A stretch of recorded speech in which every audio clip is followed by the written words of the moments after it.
ಸ್ನೇಹಿತರೆ ನಮಸ್ತೆ. ನಾಡು ನುಡಿ ಯೂಟ್ಯೂಬ್ ಚಾನಲ್ಗೆ ನಿಮಗೆಲ್ಲ ಸ್ವಾಗತ.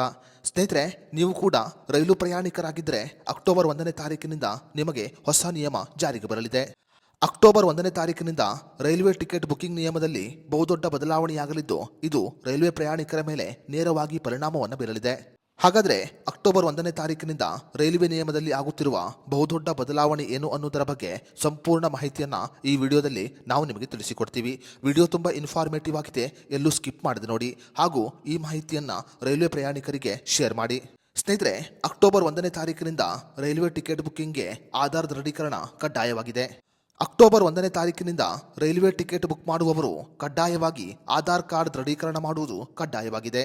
ಒಂದು ವೇಳೆ ಆಧಾರ್ ಕಾರ್ಡ್ ದೃಢೀಕರಣ ಮಾಡದೇ ಇದ್ದರೆ ಅಕ್ಟೋಬರ್ 1ನೇ ತಾರೀಕಿನಿಂದ ರೈಲ್ವೆ ಟಿಕೆಟ್ ಬುಕಿಂಗ್ ಮಾಡಲು ಸಾಧ್ಯವಾಗುವುದಿಲ್ಲ. IRCTC ವೆಬ್ಸೈಟ್ ಆಗಿರಬಹುದು ಅಥವಾ ಮೊಬೈಲ್ ಅಪ್ಲಿಕೇಶನ್ ಆಗಿರಬಹುದು, ಆಧಾರ್ ದೃಢೀಕರಣ ಕಡ್ಡಾಯವಾಗಿದೆ. ಮಧ್ಯವರ್ತಿಗಳು ಮತ್ತು ಏಜೆಂಟ್ಗಳ ಕಾಟವನ್ನು ತಪ್ಪಿಸುವ ಉದ್ದೇಶದಿಂದ ರೈಲ್ವೆ ಇಲಾಖೆ ಈ ನಿಯಮವನ್ನು ಜಾರಿಗೆ ತಂದಿದೆ. ರೈಲು ಟಿಕೆಟ್ ಬುಕಿಂಗ್ನಲ್ಲಿ ಮೊದಲ ಆದ್ಯತೆಯನ್ನು ಗ್ರಾಹಕರಿಗೆ ನೀಡುವ ಉದ್ದೇಶದಿಂದ ಈ ನಿರ್ಧಾರವನ್ನು ತೆಗೆದುಕೊಳ್ಳಲಾಗಿದೆ. ಇನ್ನು ಮುಂದೆ ಏಜೆಂಟ್ಗಳು ಮತ್ತು ಮಧ್ಯವರ್ತಿಗಳು ಸಾಫ್ಟ್ವೇರ್ ಸಹಾಯದಿಂದ ಸೀಟುಗಳನ್ನು ಮುಂಚಿತವಾಗಿ ಕಾಯ್ದಿರಿಸಿಕೊಳ್ಳಲು ಸಾಧ್ಯವಾಗುವುದಿಲ್ಲ. ಗ್ರಾಹಕರು ಟಿಕೆಟ್ ಮಾಡಿದ ನಂತರವೇ ಏಜೆಂಟ್ಗಳು ಮತ್ತು ಮಧ್ಯವರ್ತಿಗಳು ಟಿಕೆಟ್ಗಳನ್ನು ಕಾಯ್ದಿರಿಸಬಹುದಾಗಿದೆ. ವಿಶೇಷವಾಗಿ ತತ್ಕಾಲ್ ಟಿಕೆಟ್ ಬುಕ್ ಮಾಡುವವರಿಗೆ ಈ ನಿಯಮ ಅನ್ವಯ ಆಗಲಿದೆ. ಈ ನಿಯಮದ ಕಾರಣ ರೈಲು ಪ್ರಯಾಣಿಕರು ಇನ್ನು ಮುಂದೆ ಸುಲಭವಾಗಿ ಟಿಕೆಟ್ಗಳನ್ನು ಬುಕ್ ಮಾಡಬಹುದು.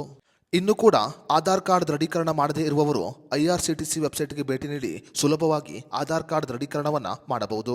ಸ್ನೇಹಿತರೆ, ರೈಲು ಟಿಕೆಟ್ ಬುಕಿಂಗ್ಗೆ ಸಂಬಂಧಪಟ್ಟಂತೆ ರೈಲ್ವೆ ಇಲಾಖೆ ಜಾರಿಗೆ ತಂದಿರುವ ಈ ನಿಯಮದ ಬಗ್ಗೆ ನಿಮ್ಮ ಅನಿಸಿಕೆಯನ್ನು ನಮಗೆ ಕಮೆಂಟ್ ಮಾಡಿ.